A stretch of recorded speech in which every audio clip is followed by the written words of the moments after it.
Conta a história que o imperador Napoleão Bonaparte, numa das suas campanhas de guerra, ele precisava passar por uma fazenda com seus cavalos ali, seus soldados, e no meio do caminho havia uma porteira e uma criança naquela porteira.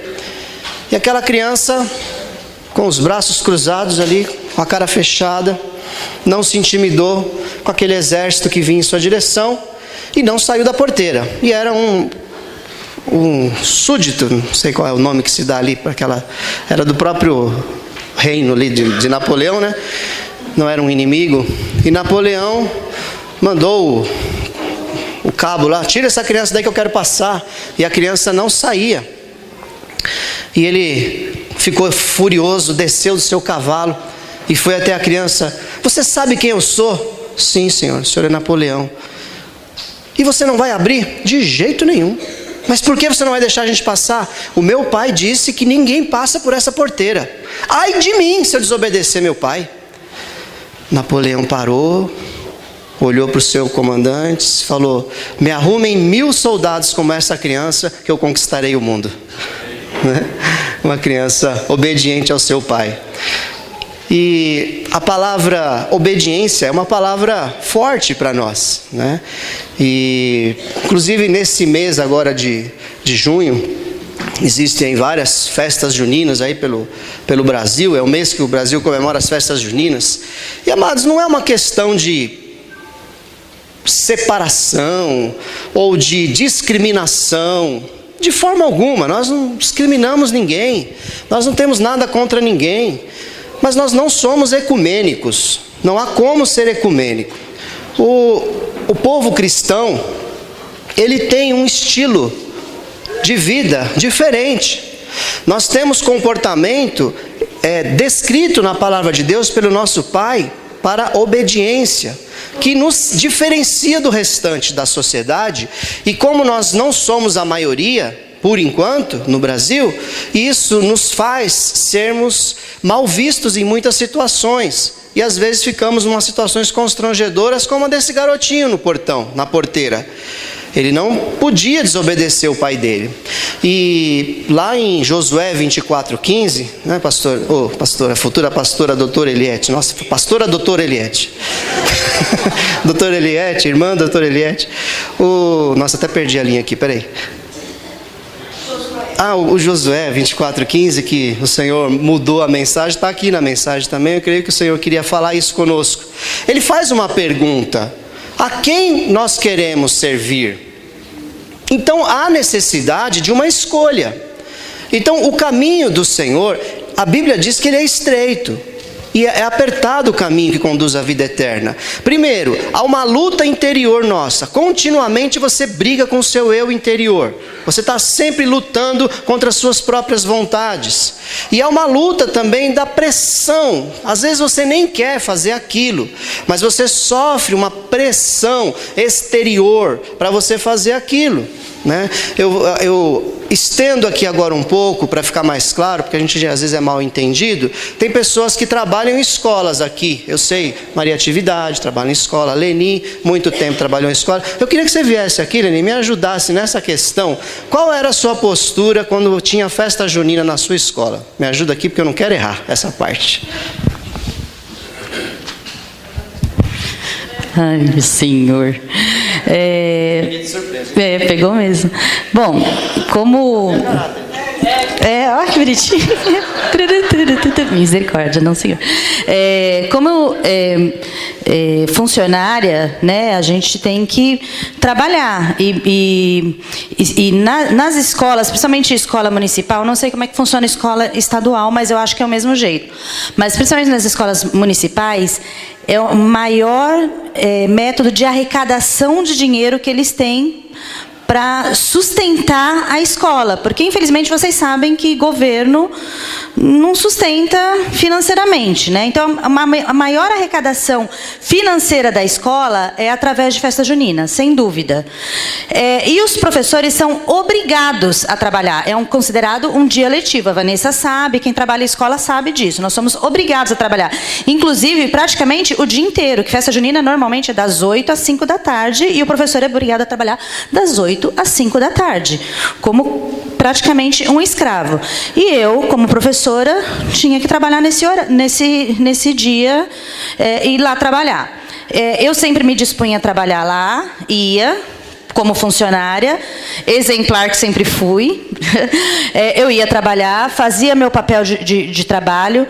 Como sempre sabia que tudo que na festa junina, tudo que nessas festas são consagradas a ídolos, porque a festa junina, o objetivo dela é São João, Santo Antônio e São Pedro. Tudo que tem lá é consagrado a isso. Então, eu me dispunha normalmente a trabalhar no caixa, que daí eu ficava mais afastada. Mas é claro, nem sempre você pode fazer isso. Mas eu ficava no caixa, que eu ficava mais afastada. E eu levava os meus lanches, para não comer as coisas de lá. Nossa, mas você vai ser contaminada? A palavra de Deus fala que nós não devemos comer essas coisas, não por nossa causa, mas é por causa dos outros, para que as pessoas não nos acusem do que nós estamos. Acho que talvez você vai ler esse texto, não sei. Para que as pessoas não nos acusem do que nós estamos fazendo. Então, eu não comia as coisas lá. É claro, teve uma vez que acabou eu tendo que ficar horário a mais e eu tive que acabar comendo as coisas lá. Orei, consagrei e comi o que tinha que comer lá. Não me fez mal, porque o problema não é o que entra na nossa boca, e sim o que sai. Mas eu levava meus lanches, levava minha marmitinha, passava o dia lá, comia de boa. Nós temos que entender que nós, como funcionários, como trabalhadores, temos que fazer a nossa parte. Porque eu conhecia também crentes radicais. Não, porque eu sou crente, eu não vou participar. Não, você tem que participar, porque é sua obrigação como funcionário trabalhar. Agora, você não precisa se misturar, fazer parte daquilo. E como professora também, muitas vezes eu tinha que ensaiar os meus alunos para participar das festas. Isso eu também tinha que fazer. É claro que eu não pegava músicas, como chama? De santo, coisa e tal. Pegava normalmente música sertaneja, fazia com eles, inclusive fazia momentos de interação, explicava para eles com relação a isso, inclusive em todas as festas. Páscoa, por exemplo, desculpa falar, mas já que a gente está falando sobre isso, Páscoa, por exemplo, eu falava para eles sobre morte e ressurreição de Jesus.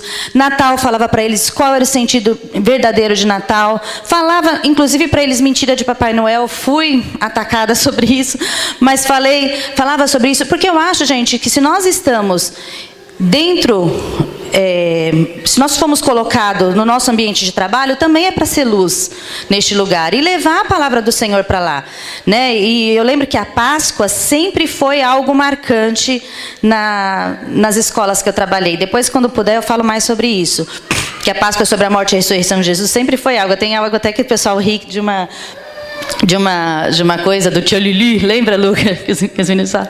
Mas depois eu conto uma outra oportunidade. Mas com relação à festa junina, então nós como trabalhadores temos que dar o nosso exemplo e fazer a nossa parte, mas nós não precisamos nos misturar com eles. Essa é meu testemunho. A maioria sabe a história do Sadraque, Mesaque e Abednego, né? Que tinha aquela estátua que Nabucodonosor ergueu, e todos estavam naquela praça. E quando tocou o som dos instrumentos, todos se prostraram e adoraram, com exceção deles três. E isso os levou à morte. A condenação, e eles foram libertos pelo Senhor. Mas eles estavam lá, mas não participavam daquilo. Essa é a questão. Estar na festa sem participar da festa. Você não se prostra aos ídolos. Nós somos funcionários e você trabalha. Agora, se te obrigarem, não, você tem que vir aqui, você tem que fazer um ato que declaradamente é uma veneração a um ídolo, aí não, você não tem que fazer. E aí você vai ser como Antipas, a minha fiel testemunha, lá de Apocalipse, que foi morto porque não aceitou adorar ao imperador, que era um dos ídolos fortes daquela época. Então, basicamente é isso. Nós precisamos escolher a quem nós vamos servir. Josué 24:15. Escolham hoje a quem vocês vão servir. Se os deuses dos seus pais, nós temos pais, né? Pais que vêm do catolicismo, não estamos pregando contra a religião, mas nós temos um posicionamento bíblico. A Bíblia para nós é a palavra final, e ela diz para nós não termos nenhuma outra entidade de veneração, de adoração, qualquer que seja. Ninguém roga por nós ao Pai a não ser Jesus Cristo. Nós só temos o Pai, o Filho e o Espírito Santo como únicas entidades espirituais às quais a gente deve prestar culto. Não pode fazer culto a mais ninguém, nem a anjo, irmãos. Anjo também, angelologia, é uma doutrina importante, porque muitas pessoas acham que anjo tem autoridade. Anjo é obediente ao Pai, ele só faz aquilo que o Pai mandar. Você não pode pedir nada para anjo, e anjo não faz aquilo que quer. Anjo só faz aquilo que o Pai manda. Então nós não podemos ter nenhuma entidade espiritual. E Josué fala para os seus compatriotas: olha, escolha. Se vocês querem servir ao Senhor, é o Senhor. Se nós queremos servir aos deuses dos nossos antepassados, ou os deuses dessa terra, que nós derrotamos pelo Senhor, é eles. E o que acontecia? Eles tinham o Senhor, eles faziam os sacrifícios a Deus, Pai, mas eles tinham em casa uma coisa chamada ídolos do lar, ou terafins. E eles tinham isso também. Então Josué fala para eles, falam: não, nós vamos servir ao Senhor sim. Josué fala: não, vocês não podem servir ao Senhor, porque o Senhor, ele é zeloso, e ele, apesar de ter sido bom com vocês e ter tirado vocês do Egito, está tudo lá em Josué 24, ele vai destruir vocês depois, por causa da idolatria. E eles falam: não, nós vamos servir ao Senhor. Aí ele fala: então tira todo tipo de ídolo de dentro do seu lar, e aí sirva ao Senhor. Termina o livro de Josué. Josué vive seus 110 anos, começa o livro de Juízes. Eles passam um tempo ainda, Caleb ainda estava vivo, conquistam mais algumas terras, e a gente percebe que depois eles abandonaram o Senhor, e você vê a tragédia em todo o livro de Juízes, porque eles nunca abandonaram o Senhor, eles sempre acrescentaram ao culto a Deus outras entidades, e é exatamente contra isso que nós estamos falando aqui. Amém, amados?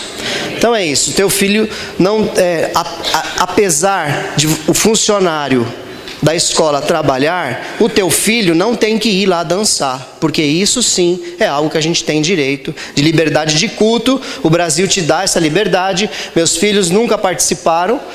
Tem que fazer bandeirinha para ganhar ponto. Não, dá outro trabalho para eles. A bandeirinha eles não vão fazer. Tem que trazer prenda. Não, depois que acabar a festa junina, eu venho aqui, troco a fechadura que está quebrada, arrumo aquela janela, eu ajudo a escola de outra forma, mas não através desse evento. Isso eu não vou fazer, né? Sempre fui mal visto, a Luciana também, nas reuniões. Até crente se levantou contra mim em reunião lá, né? Eu falei: não, nós não vamos participar da festa. Um pastor na reunião falou: não, eu sei que nós vivemos num país católico, que nós não podemos ir contra essas coisas. Meu querido, como assim?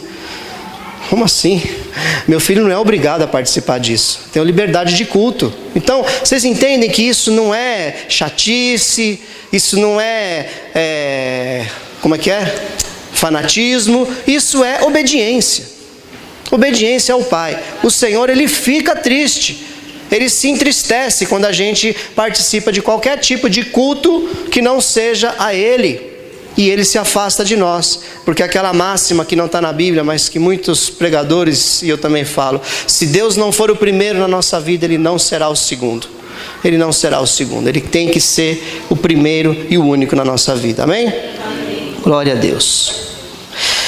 Bom, falando de obediência, agora vamos começar a mensagem. Então, falando de obediência, já que a mensagem é obedecer ao Senhor, nós temos um exemplo na palavra. Queria que você ficasse de pé, em Mateus capítulo 12.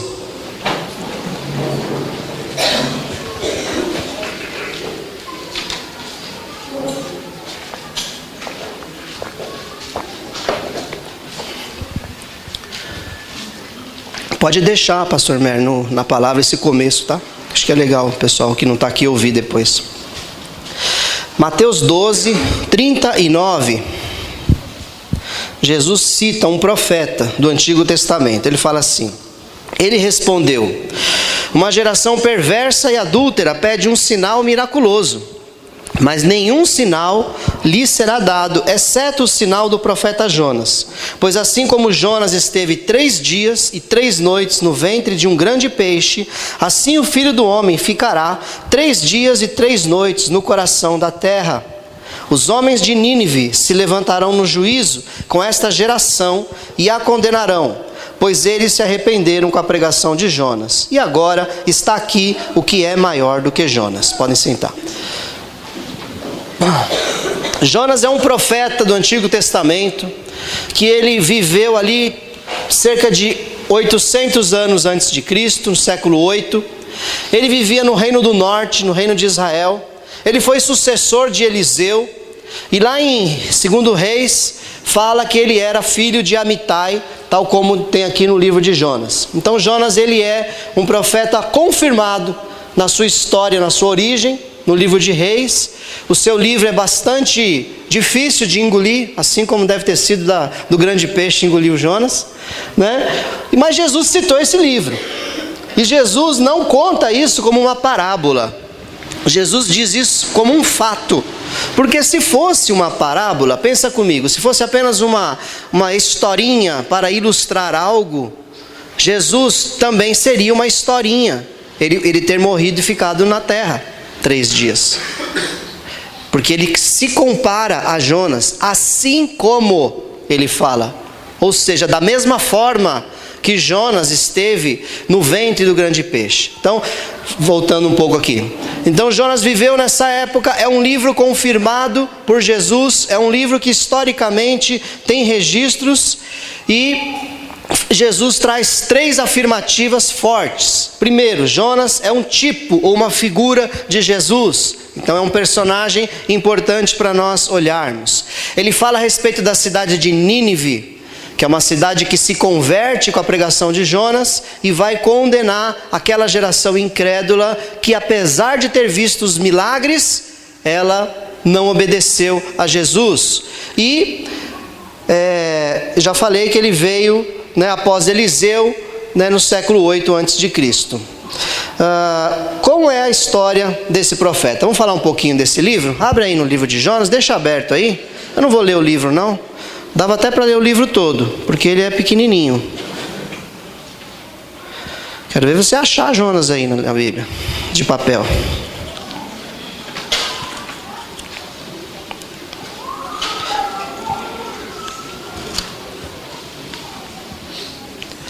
Deixa aberto aí. Qual é o esboço geral desse livro? No capítulo 1, você tem ali a chamada de Jonas. Deus fala com Jonas: Jonas, vai até Nínive e prega o evangelho, porque eu vou destruir aquela cidade. Jonas balança a cabeça, só que pega um navio para um sentido contrário. Ele vai para outro lugar. Então Jonas foge da presença do Senhor. E ainda no capítulo 1, vem aquela grande tempestade, o navio quase se parte, e Jonas está dormindo lá no porão do navio. E todo mundo apavorado, porque o navio ia se quebrar. E o capitão chega e vê Jonas dormindo e fala: ei, como você pode estar dormindo? Nós vamos morrer. E Jonas nem liga, deixa para lá. E ali os outros, todo mundo preocupado, jogando as coisas para fora do navio, para o navio ficar mais leve. De repente eles chegam e lançam sortes lá para ver de quem era a culpa, porque o povo antigo era muito místico, e nesse caso eles estavam certos, que aquela tempestade era um juízo de Deus, e eles queriam saber juízo sobre quem? Sobre quem está vindo isso? E lançaram sortes lá, e caiu sobre Jonas a sorte. E chegaram: Jonas, quem é você? Da onde você vem? Qual é a sua terra, o seu povo, e a qual Deus você adora? Jonas falou: eu sou hebreu, adorador do Deus dos céus, que fez o mar e a terra. E tudo isso que está acontecendo é culpa minha, porque eu estou fugindo do Senhor. E ali eles ficaram preocupados, e perguntaram a ele: e agora? Ele falou: me lança no mar, que tudo isso vai acabar. E ali eles ficaram com medo, porque eles não queriam matar uma pessoa, e demoraram mais um pouquinho, até que eles falaram: não, Deus dos céus, olha, não nos culpe por matar esse homem, porque ele mesmo se coloca aqui como culpado. Eles pegam Jonas e lançam no mar, e assim que Jonas cai no mar, a tempestade se acalma imediatamente. Então ali foi um sinal milagroso, inclusive para aquelas pessoas do barco, do poder do Senhor dos céus e da terra, que é o nosso Deus.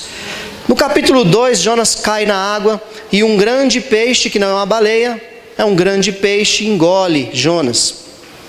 E ali Jonas fica dentro desse grande peixe por 3 dias e 3 noites.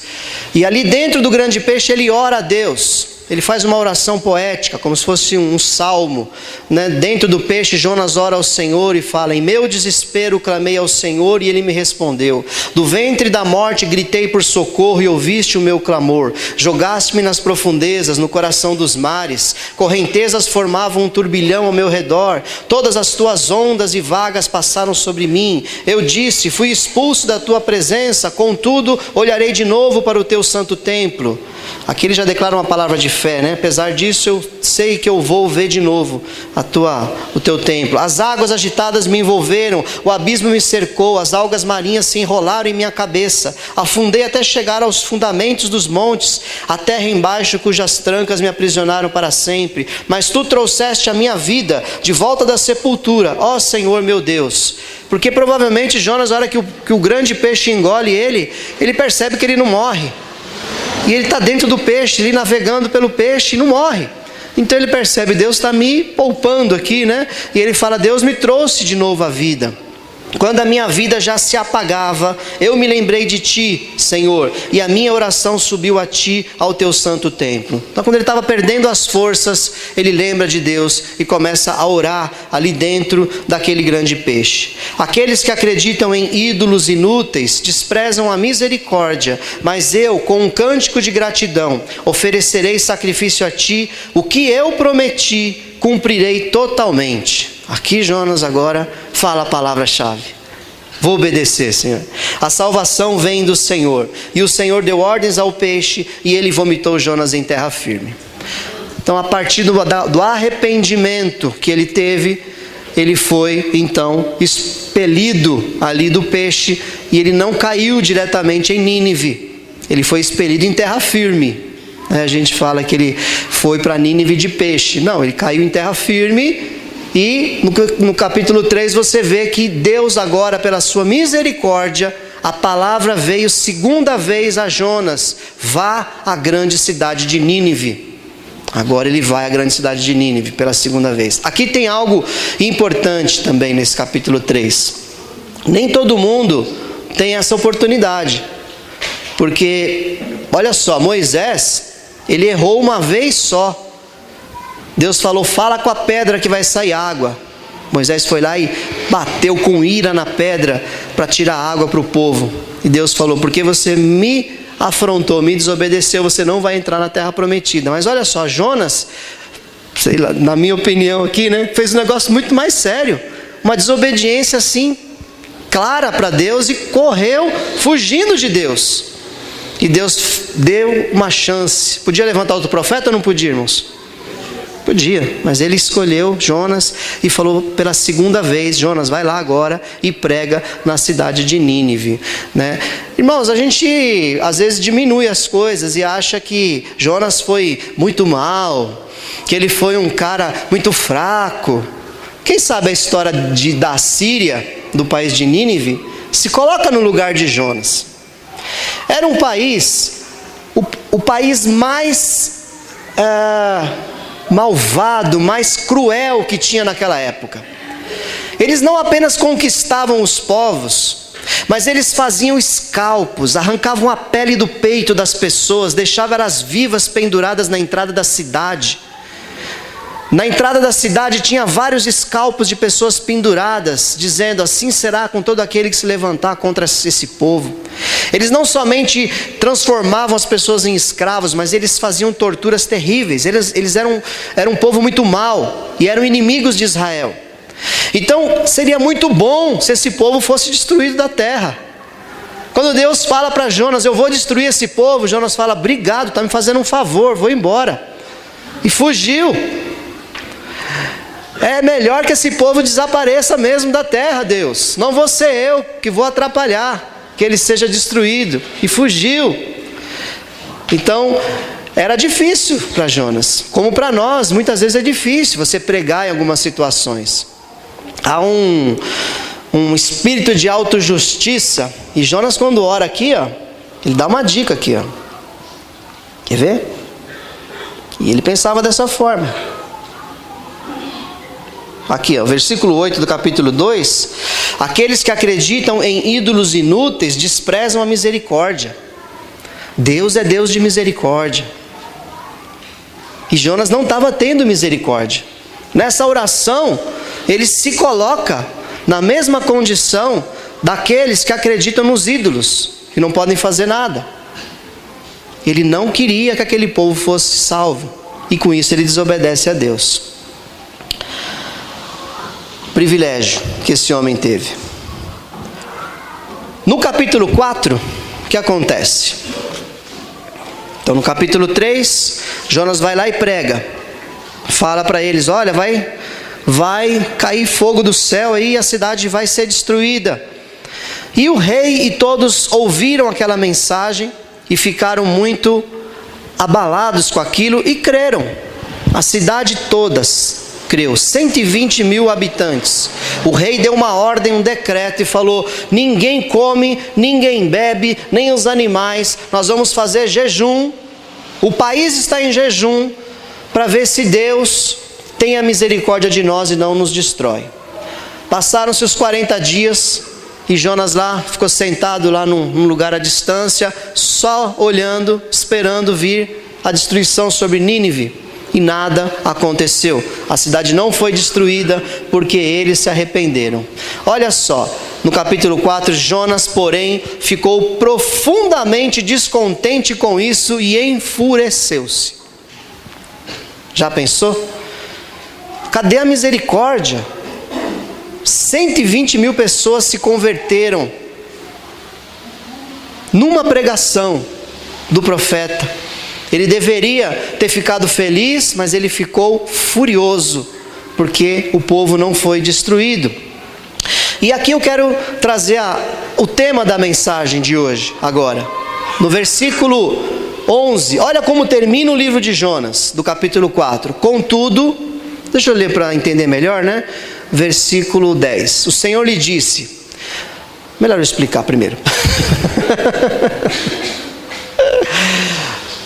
A cidade não foi destruída e Jonas ficou furioso, e Deus fala assim para ele: tem razão para você ficar tão bravo assim com essa cidade? Aí ele falou para Deus: Deus, eu sabia, por isso que eu não fui para lá, porque eu sabia que o Senhor é Deus misericordioso e que se arrepende do mal que prometeu e não ia destruir essa cidade. Eu sabia disso, por isso que eu fugi para Tarsis. E Deus falou: você não tem motivo para isso, Jonas. Aí Jonas ficou todo triste, aí fez uma cabana para ele lá, aí deitou, aí o sol começou a bater na cabeça de Jonas. Aí Deus, na sua misericórdia, fez nascer uma boboreira, milagrosamente, rapidinho nasceu aquela boboreira e fez uma sombra, e Jonas deitado na sombra, ali todo gostoso naquela sombra, e ficou e dormiu ali, é o sono da depressão esse, tá? Ele estava ali na depressão ali, bravo com Deus, porque não fez aquilo que ele queria, obrigou ele a fazer uma coisa que ele já sabia como que ia terminar aquilo, ou seja, se ele não fosse, mas ele tinha que ir, tinha que pregar. E aí Deus manda uma lagartinha milagrosa também, e a lagartinha tinha uma pança desse tamanho, ela comeu toda a boboreira, e aí o sol começou a queimar a cabeça de Jonas, e Jonas ficou furioso de novo, porque a boboreira morreu. E Deus fala: Jonas, o que você fez para nascer essa boboreira, Jonas? Quanto você trabalhou para ela crescer? Você não fez nada e você está tendo dó de uma boboreira? E eu, Deus, não teria que ter dó dessa cidade toda, de 120 mil pessoas, que não sabe discernir a mão direita da mão esquerda?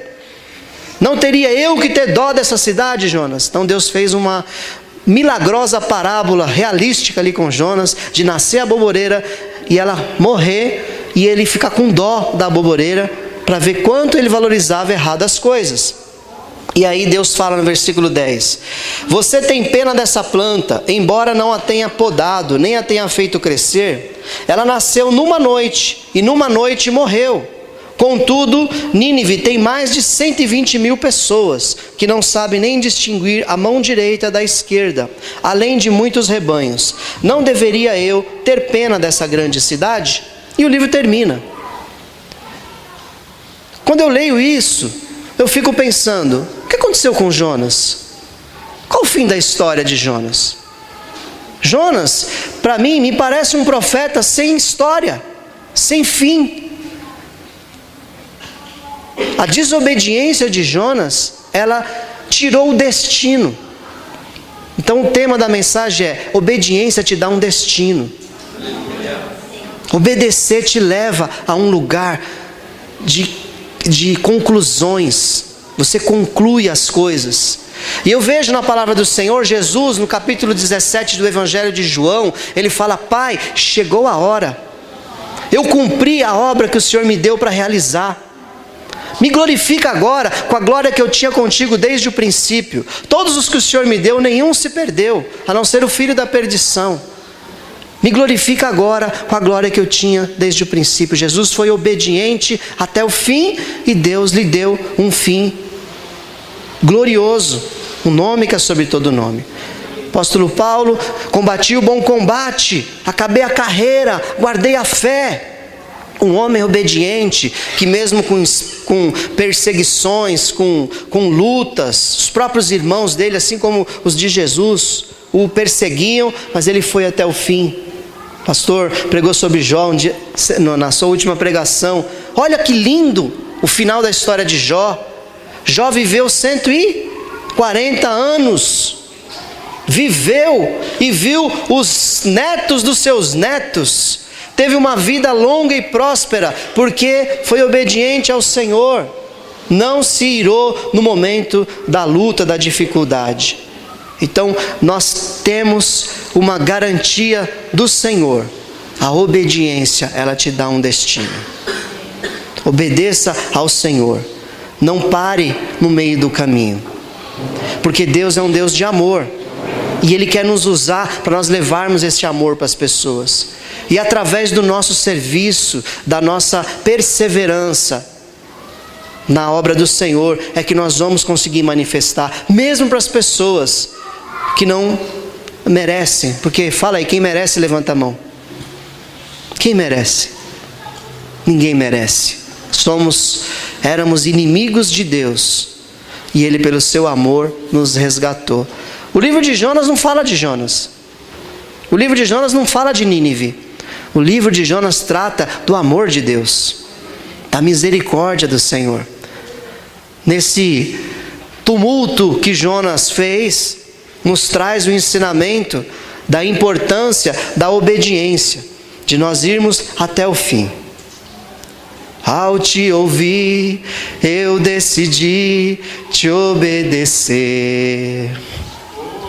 Vou arriscar, ir mais além para te obedecer.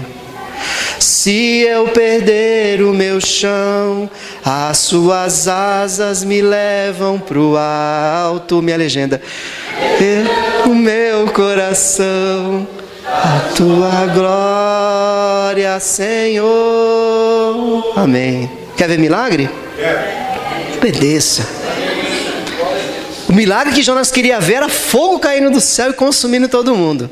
Mas o milagre que Deus queria era 120 mil corações quebrantados e contritos, prostrados diante dele. Esse é o milagre da salvação. O maior milagre é o Senhor ter nos resgatado quando nós ainda éramos pecadores. Ele nos amou primeiro. Glória a Deus. Então, obediência traz uma história concluída na sua vida. Obedeça essa palavra, meus amados. Siga o que ela diz. Busque, se aprofunde nela. Não seja raso, seja profundo como o outro cântico que nós cantamos. É o outro, né? Foi o próximo, né? Eu quero ir mais fundo. É o mesmo? Ah, então é outra parte do cântico. Ainda bem que eu não faço parte do louvor. Isso é uma beleza. Então nós temos que ser profundo na palavra, porque ela vai te ensinar o caminho da obediência. Os mandamentos do Senhor, diz na palavra dele, não são pesados. O mandamento ele só se torna pesado quando eu não faço aquilo por amor. Quando eu sigo os mandamentos do Senhor por amor, aquilo não é mais pesado, porque eu carrego o jugo de Jesus. Irmãos, olha para Jesus, o quanto Jesus trabalhava, o quanto ele andava por aquela cidade. Não tinha Uber naquela época, jegue de Uber, não tinha. Ele ia a pé, ele andou de jumento uma vez só, na entrada triunfal, quando ele monta no jumentinho, filho de uma jumenta, e entra na cidade, vão colocando ali as suas vestes, e vão estendendo palmeiras, né? E ele entra na cidade de forma triunfal, mas o restante era SP2, o tempo todo andando, e ele não sentia o seu fardo pesado. Cansado, com fome, sentado à beira do poço de Samaria, depois de ter pregado para aquela mulher, os discípulos chegam com comida. Senhor, come, uma comida eu tenho que vocês não conhecem, que é fazer a vontade do meu Pai. Essa é a palavra para nós, fazer a vontade do Pai. É a comida que nos alimenta, que nos nutre, que nos tira o peso de seguir o cristianismo. O cristianismo não é um fardo pesado. O cristianismo é uma bênção de libertação na nossa vida, porque o amor de Deus, ele nos constrange de tal forma que a gente desvaloriza tudo aquilo que é dessa vida, tudo aquilo que é daqui.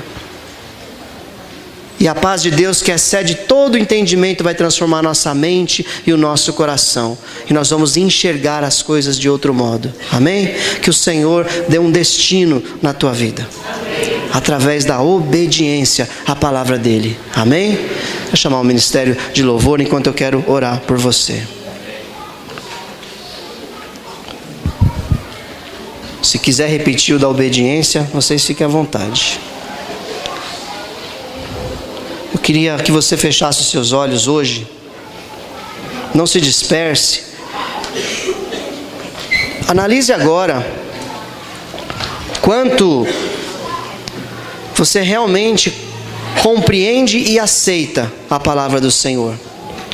Quanto essa palavra realmente tem valor. A obediência à palavra não é cega, mas ela tem que ser total e completa.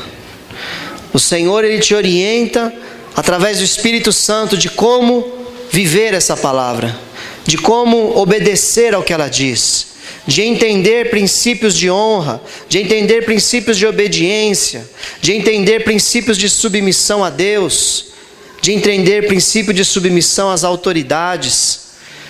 Que o Senhor, Ele te dê um destino através da obediência.